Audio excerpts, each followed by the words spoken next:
आज हम चर्चा करेंगे शिव पुराण के 13वें अध्याय की। शिव पुराण के 13वें अध्याय, बाकी के अध्याय को मैंने दूसरे वीडियो में बनाया है, आप उसको जाके सुन सकते हैं या फिर आप उसको लगा के रख सकते हैं अपने घर में। तो शिव पुराण जो है आपका ऑडियो बुक की तरह है, आप वो सुनते भी रह सकते हैं, काम भी कर सकते हैं। अगर आपको वीडियो पसंद आता है तो चैनल को सब्सक्राइब करिए, वीडियो को लाइक करिए और शेयर करिए फ्रेंड्स में, ठीक है। धन्यवाद। यहाँ पे जो है हम 13वां अध्याय की चर्चा करेंगे। सदाचार, संध्या वंदन, प्रणव, गायत्री जाप एवं अग्निहोत्र की विधि तथा महिमा। ऋषियों ने कहा, सूत जी, आप हमें वह सदाचार सुनाइए जिसे विद्वान पुरुष पुण्य लोकों पर विजय पाता है। स्वर्ग प्रदान करने वाले धर्ममय तथा नरक का कष्ट देने वाले अधर्ममय आचरणों का वर्णन कीजिए। सूत जी बोले, सदाचार का पालन करने वाला मनुष्य ही ब्राह्मण कहलाने का अधिकारी है। वेदों के अनुसार आचार का पालन करने वाले एवं वेद के अभ्यासी ब्राह्मण को विप्र कहते हैं। सदाचार, वेदाचार तथा विद्या गुणों से युक्त होने पर उसे द्विज कहते हैं। वेदों का कम आचार और कम अध्ययन करने वाले एवं राजा के पुरोहित अथवा सेवक ब्राह्मण को क्षत्रिय ब्राह्मण कहते हैं। जो ब्राह्मण कृषि या वाणिज्य कर्म करने वाला है तथा ब्राह्मणोचित आचार का भी पालन करता है वह वैश्व ब्राह्मण है तथा स्वयं खेत जोतने वाला शूद्र ब्राह्मण कहलाता है। जो दूसरों के दोष देखने वाला तथा परद्रोही है उसे चंडाल द्विज कहते हैं। क्षत्रियों में जो पृथ्वी का पालन करता है वह राजा है तथा अन्य मनुष्य राज्य तत्व विहीन क्षत्रिय माने जाते हैं। जो धान्य आदि वस्तुओं का क्रय विक्रय करता है वह वैश्य कहलाता है। दूसरों को वाणिक कहते हैं। जो ब्राह्मणों, क्षत्रियों और वैश्यों की सेवा में लगा रहता है शूद्र कहलाता है। जो शूद्र हल जोतता है उसे वृषल समझना चाहिए। इन सभी वर्णों के मनुष्य को चाहिए कि वे ब्रह्म मुहूर्त में उठकर पूर्व की ओर मुख करके देवताओं का, धर्म अर्थ का, उसकी प्राप्ति के लिए उठाए जाने वाले कलेशों का तथा आय तथा व्यय का चिंतन करें। रात के अंतिम पहर के मध्य में मनुष्य को उठकर मलमूत्र त्याग करना चाहिए। घर से बाहर शरीर को ढककर जाकर उत्तराभिमुख होकर मलमूत्र का त्याग करें। जल, अग्नि, ब्राह्मण तथा देवताओं का स्थान बचाकर रखें। उठने पर उस ओर न देखें। हाथ पैर की शुद्धि करके 8 बार कुल्ला करें। किसी वृक्ष के पत्ते से दातुन करें। दातुन करते समय तर्जनी अंगुली का उपयोग नहीं करना चाहिए। तदंतर जल संबंधी देवताओं को नमस्कार कर मंत्र पाठ करते हुए जलाशय में स्नान करें। यदि कंठ तक या कमर तक पानी में खड़े होने की शक्ति न हो तो घुटने तक जल में खड़े होकर ऊपर जल छिड़ककर मंत्रोच्चार करते हुए स्नान कर तर्पण करें। इसके उपरांत वस्त्र धारण कर उस उत्तरीय भी धारण करें। नदी तथा तीर्थ में स्नान करने पर उतारे हुए वस्त्र वहां न धोएं, उसे किसी कुएं, बावड़ी अथवा घर ले जाकर धोएं। कपड़ों को निचोड़ने से जो जल गिरता है वह एक श्रेणी के पितरों की तृप्ति के लिए होता है। इसके बाद जलाबी उपनिषद में बताए गए मंत्रों से भस्म लेकर लगाएं। इस विधि का पालन करने से पूर्व यदि भस्म गिर जाए तो गिरने वाला मनुष्य नरक में जाता है। अपोहिष्ट मंत्र से पाप शांति के लिए सिर पर जल छिड़क कर अश्य क्षयाय मंत्र पढ़कर पैर पर जल छिड़के। अपोहिष्टा में 3 ऋचाएं हैं। पहली ऋचा का पाठ पैर, मस्तक और हृदय में जल छिड़के। दूसरी ऋचा का पाठ कर मस्तक, हृदय और पैर पर जल छिड़के तथा तीसरी ऋचा का पाठ करके हृदय, मस्तक और पैर पर जल छिड़के। इस प्रकार के स्नान को मंत्र स्नान कहते हैं। किसी अपवित्र वस्तु से स्पर्श हो जाने पर, स्वस्थ ठीक न होने पर, यात्रा में यह जल उपलब्ध न होने की दशा में मंत्र स्नान करना चाहिए। प्रातःकाल की संध्या उपासना में गायत्री मंत्र का जाप करके 3 बार सूर्य को अर्घ दें। मध्याह्न में गायत्री मंत्र का उच्चारण कर सूर्य को एक अर्घ देना चाहिए। सायंकाल में पश्चिम की ओर मुख करके पृथ्वी पर ही सूर्य को अर्घ दें। सायंकाल में सूर्यास्त से 2 घड़ी पहले की गई संध्या का कोई महत्व नहीं होता है। ठीक समय पर ही संध्या करनी चाहिए। यदि संध्या उपासना किए बिना एक दिन बीत जाए तो उसके प्रायश्चित हेतु अगली संध्या के समय 100 गायत्री मंत्र का जाप करें। 10 दिन छूटने पर 1 लाख तथा 1 माह छूटने पर अपना उपनयन संस्कार कराएं। अर्थ सिद्धि के लिए इस गौरी, कार्तिकेय, विष्णु, ब्रह्मा, चंद्रमा, यम व अन्य देवताओं का शुद्ध जल से तर्पण करें। तीर्थ के दक्षिण में, मंत्रालय में, देवालय में अथवा घर में आसन पर बैठकर अपनी बुद्धि को स्थिर कर देवताओं को नमस्कार कर ब्रह्म मंत्र का जाप करने से के पश्चात गायत्री मंत्र का जाप करें। प्रणव के ओ उ अम्मा तीनों अक्षरों में जीव और ब्रह्मा की एकता का प्रतिपादन होता है। अतः प्रणव मंत्र का जाप करते समय मन में यह भावना होनी चाहिए कि हम तीनों लोकों की सृष्टि करने वाले ब्रह्मा, पालन करने वाले विष्णु तथा संहार करने वाले रुद्र की उपासना कर रहे हैं। यह ब्रह्म स्वरूप ओमकार हमारी इंद्रियों, ज्ञानेंद्रियों, मन की वृत्तियों तथा बुद्धि वृत्तियों को सदा भोग और मोक्ष प्रदान करने वाले धर्म तथा ज्ञान की ओर प्रेरित करते हैं। जो मनुष्य प्रणव मंत्र के अर्थ का चिंतन करते हुए इसका जाप करते हैं वे निश्चय ही ब्रह्म को प्राप्त करते हैं। जो मनुष्य बिना अर्थ जाने प्रणव मंत्र का जाप करते हैं उनको ब्राह्मणत्व की पूर्ति होती है। इस हेतु श्रेष्ठ ब्राह्मण को प्रतिदिन प्रातः काल 1 सहस्त्र गायत्री मंत्र का जाप करना चाहिए, मध्याह्न में 100 बार तथा सायं 28 बार जाप करना चाहिए। अन्य वर्णों के मनुष्यों को सामर्थ्य के अनुसार जाप करना चाहिए। हमारे शरीर के भीतर मूलाधार, स्वादिष्ठान और मणिपूरक, अनाहत, आज्ञा और सहस्रार नामक सहचक्र हैं। इन चक्रों में क्रमशः विदेश्वर, ब्रह्मा, विष्णु, ईश, जीवात्मा और परमेश्वर स्थित हैं। सद्भावना पूर्वक सास के साथ सोहम का जाप करें। 1000 बार किया गया जाप सह ब्रह्मलोक प्रदान करता है। 100 बार किया गया जाप से इंद्र पद की प्राप्ति होती है।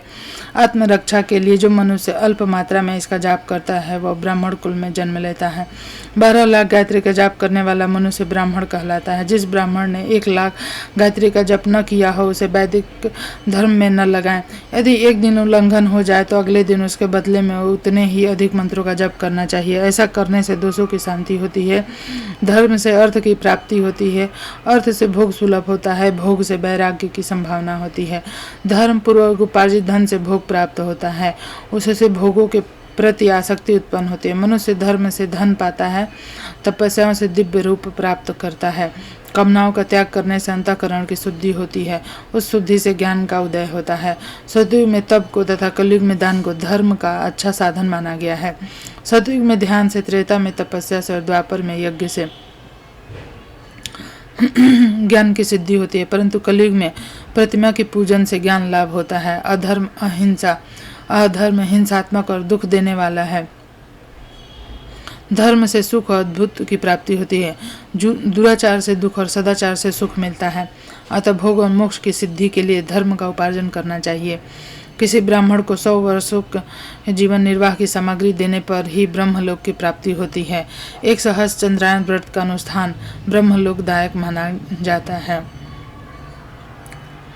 दान देने वाला पुरुष जिस देवता को सामने रखकर दान करता है अर्थात जिस देवता की वह दान द्वारा प्रसन्न करना चाहता है उसी देवता का लोक उसे प्राप्त होता है। धनहीन पुरुष तपस्या कर अक्षय सुख को प्राप्त कर सकते हैं।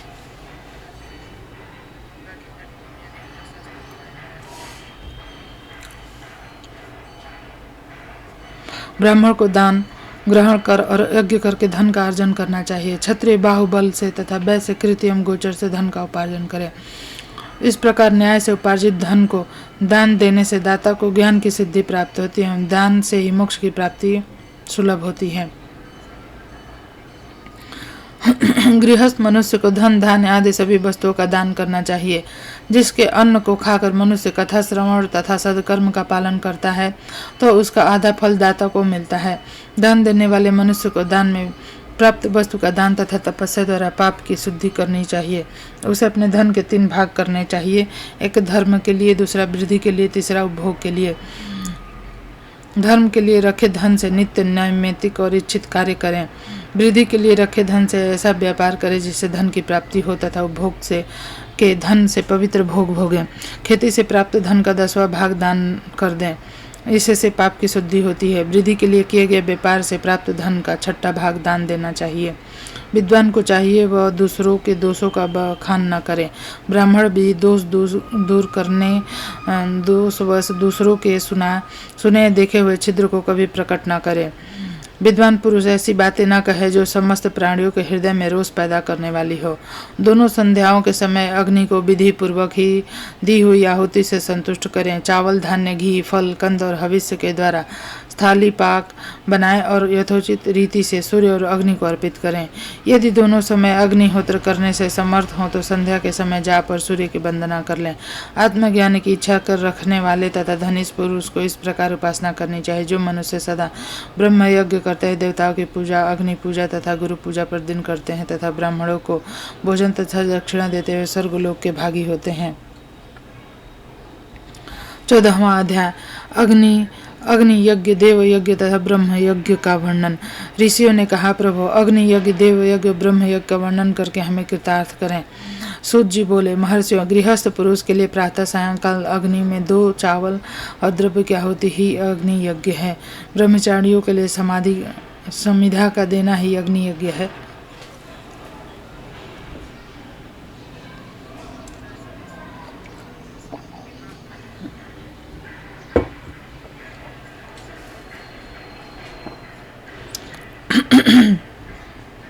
द्विजों का जब तक विवाह न हो जाए उसके लिए अग्नि में समाधि की आहुति, व्रत और जाप करना ही अग्नि यज्ञ है। द्विजो, जिसने अग्नि को विसर्जित कर उसे अपने आत्मा में स्थापित कर लिया, ऐसे वानप्रस्थियों और सन्यासियों के लिए यही अग्नि यज्ञ है कि हे समय पर हित कर और पवित्र अग्नि का भोजन कर लें। ब्राह्मणों सायंकाल अग्नि के लिए दी आहुति से संपत्ति की प्राप्ति होती है और प्रातः काल सूर्यदेव को दी हुई आहुति से वृद्धि होती है। दिन में अग्निदेव सूर्य में प्रविष्ट हो जाते हैं और प्रातः काल सूर्य को दी हुई आहुति अग्नियोग के समान होती है।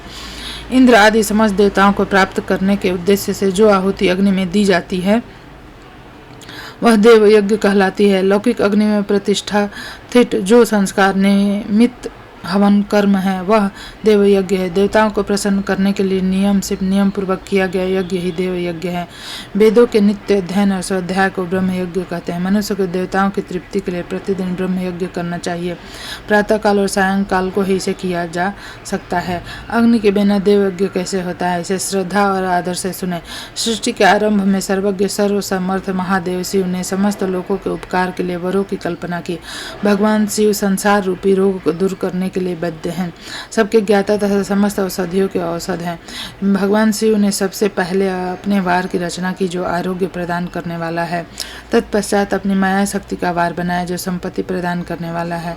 जन्म काल में दुर्गति ग्रस्त बालक की रक्षा के लिए कुमार के वार की कल्पना की। आलस्य और पाप की निवृत्ति तथा समस्त लोकों का हित करने की इच्छा से लोक रक्षक भगवान विष्णु का वार बनाया। इसके लिए शिव जी ने पुष्टि और रक्षा के लिए आयु कृता त्रिलोक सृष्टा परमेष्टि ब्रह्मा का आयुष कारक वार बनाया। तीनों लोकों की वृद्धि के लिए पहले पुण्य पाप की रचना होने पर लोकों को शुभाशुभ फल देने वाले इंद्र यम के वारों का निर्माण किया। ये वार भोग देने वाले तथा मृत भय को दूर करने वाले हैं। इसके उपरांत भगवान शिव ने 7 ग्रहों को इन वारों का स्वामी निश्चित किया। ये सभी ग्रह नक्षत्र ज्योतिर्मय मंडल में प्रतिष्ठित हैं। शिव के वार के स्वामी सूर्य हैं, शक्ति संबंधी वार के स्वामी सोम, कुमार संबंधी वार के अधिपति मंगल, विष्णु के स्वामी बुध और ब्रह्मा जी के वार के स्वामी बृहस्पति, इंद्रवार के स्वामी गुरु और संयमवार के शनि हैं। अपने अपने वार में की गई देवताओं की पूजा उनके फलों को देने वाली है। सूर्य आरोग्य और चंद्रमा संपत्ति के दाता हैं। बुध व्याधियों के निवारक और बुद्धि प्रदाता हैं। बृहस्पति आय की वृद्धि करते हैं। शुक्र भोग देते हैं। शनि मृत्यु का निवारण करते हैं। इन 7 वारों के फल उनके देवताओं के पूजन से प्राप्त होता है। अन्य देवताओं की पूजा का फल भी भगवान शिव ही देते हैं। देवताओं की प्रसन्नता के लिए पूजा की 5 पद्धतियां हैं। पहले उन देवताओं के मंत्रों का जाप, दूसरा होम, तीसरा दान, चौथा तप और 5वां वेदी पर प्रतिमा में अग्नि और ब्रह्मा के शरीर में विशिष्ट देव की भावना करके 16 उपचारों से पूजा तथा आराधना करना है। दोनों नेत्र और मस्तक के रोग और कुछ कुष्ठ रोग की शांति के लिए भगवान सूर्य की पूजा करके ब्राह्मणों को भोजन कराएं। इससे यदि प्रबल प्रारब्ध का निर्माण हो जाए तो जरा एवं रोग का नाश हो जाता है। दोनों नेत्र और मस्तक के रोग में कुष्ठ रोग की शांति के लिए भगवान सूर्य की पूजा करके ब्राह्मण को भोजन कराएं। इससे यदि प्रबल प्रारब्ध का निर्माण हो जाए तो जरा एवं रोग का नाश हो जाता है। इष्ट देव के नाम मंत्रों का जाप वार के अनुसार फल देते हैं। रविवार को सूर्यदेव, अन्य देवताओं के लिए तथा अन्य ब्राह्मणों के लिए विशिष्ट वस्तु अर्पित करें। यह साधन विशिष्ट फल देने वाला होता है। इसके द्वारा पापों की शांति होती है। सोमवार को संपत्ति और लक्ष्मी की प्राप्ति के लिए लक्ष्मी की पूजा करें। पत्नी के साथ ब्राह्मणों को घी में पका अन्न भोजन कराएं। मंगलवार को रोगों की शांति के लिए काली की पूजा करें। उड़द, मूंग और अरहर की दाल से युक्त अन्न का भोजन ब्राह्मणों को कराएं। बुधवार को दधि युक्त अन्न से भगवान विष्णु का पूजन करें। ऐसा करने से पुत्र मित्र की प्राप्ति होती है। जो दीर्घायु होने की इच्छा रखते हैं वे बृहस्पति को देवता का वस्त्र, बृहस्पतिवार को देवताओं का वस्त्र, यज्ञोपवीत तथा घी मिश्रित खीर से पूजन करें। भोगों की प्राप्ति के लिए शुक्रवार को एकाग्रचित्त होकर देवताओं का पूजन करें। ब्राह्मणों की तृप्ति के लिए षड्स युक्त अन्न दें। स्त्रियों की प्रसन्नता के लिए सुंदर वस्त्र का विधान करें। शनिवार अपमृत्यु का निवारण करने वाला है। इस दिन रुद्र की पूजा करें। तिल के होम व दान से देवताओं को संतुष्ट करके ब्राह्मणों को तिल मिश्र भोजन कराएं। इस तरह से देवताओं की पूजा करने से आरोग्य एवं उत्तम फल की प्राप्ति होती है। देवताओं के नित्य विशेष पूजन, स्नान, दान, जाप, होम और ब्रह्म तर्पण एवं रवि आदि व्यवहारों में विशेष तिथि और नक्षत्रों का योग प्राप्त होने पर विभिन्न देवताओं के पूजा में जगदीश्वर भगवान शिव ही उन देवताओं के रूप में पूजित होकर सब लोगों को आरोग्य फल प्रदान करते हैं। देश, काल, पात्र, द्रव्य, श्रद्धा, लोकों के अनुसार उनका ध्यान रखते हुए महादेव जी आराधना करने वालों को आरोग्य आदि फल देते हैं। मंगल कार्यों के आरंभ में तथा अशुभ कार्यों के अंत में तथा जन्म नक्षत्र में आने पर गृहस्थ पुरुष अपने घर में आरोग्य की समृद्धि के लिए सूर्य का ग्रह का पूजन करे। इससे सिद्ध होती है। देवताओं का पूजन संपूर्ण अभिष्ट वस्तुओं को देने वाला है। पूजन वैदिक मंत्रों के अनुसार ही होना चाहिए। शुभ फल की इच्छा रखने वाले मनुष्य को 7 दिन अपनी शक्ति अनुसार देव पूजन करना चाहिए। निर्धन मनुष्य तपस्या, व्रत आदि से तथा धन के द्वारा देवी देवताओं की आराधना करे।